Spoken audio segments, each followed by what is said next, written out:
Hi everybody, we introduce the 3-frame honey extractor manual. The extractor's drum is made of stainless steel. The honey gate is made of stainless steel. And the basket is chrome covered. Now let's watch how to install and use this extractor. First of all, assemble the feet of the machine with the help of bolts.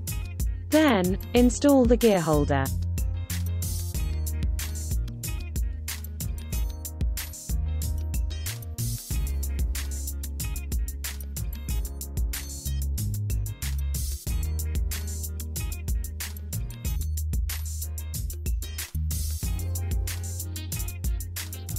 Place the frames as in the video.